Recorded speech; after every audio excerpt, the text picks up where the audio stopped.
In health news tonight, the first U.S. case of Middle East Respiratory Syndrome, or MERS, was confirmed last week. There are a lot of questions about how concerned we should be about this virus. Dr. Peter Ostro is here now to break down the details. Doctor? Well, we're going to break things down into very tiny pieces of the virus, because discovering the structure of the virus is the key to defeating it. And scientists in Buffalo are at the forefront of that work. The MERS virus is called a coronavirus because of the spiky proteins that surround it, sort of like a crown or a corona. The SARS virus is also a coronavirus.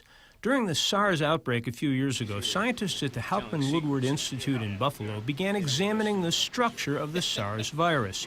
They used the special capabilities of the lab to make crystals of a tiny piece of SARS protein. We studied it in the crystal, we found its structure, we determined what component was necessary for the virus to form that structure and how to disrupt it. It's an essential protein in SARS. If this protein doesn't exist in SARS, the virus doesn't live. It cannot replicate.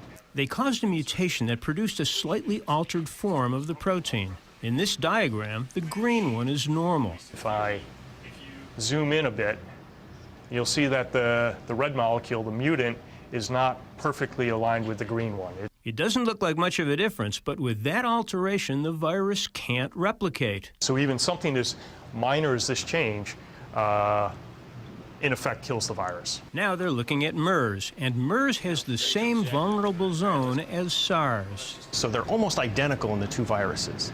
And so what we can do for SARS, I think, will be applicable to MERS.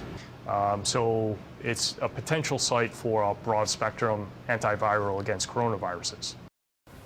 Yeah, coronaviruses also cause about 1/3 of all common colds. So a drug that stops those viruses would have tremendous impact. It won't happen anytime soon, but it will be a result of this research. Very good. You mentioned SARS. A lot of people, that kind of gets us a little prickly, worried about that. Now, when it comes to MERS, is this something we should be concerned about as possible epidemic? Where does this go? I don't think there needs to be concern about a possible epidemic. There have been very few transmissions from human to human, and apparently only to close contacts. And, the MERS virus might mutate someday to be able to spread more widely, but so far it hasn't happened. And one thing we don't know is whether there have been mild infections, maybe in many people who didn't come to medical attention. We can't know that, but there's no reason to panic. And as for protecting yourself, there's not really anything special to do. Normal wash your hands and those kinds of things. Yeah, but the virus isn't among us. Okay, very good. Good to know. Don't panic. Thank you, Dr. Ostro.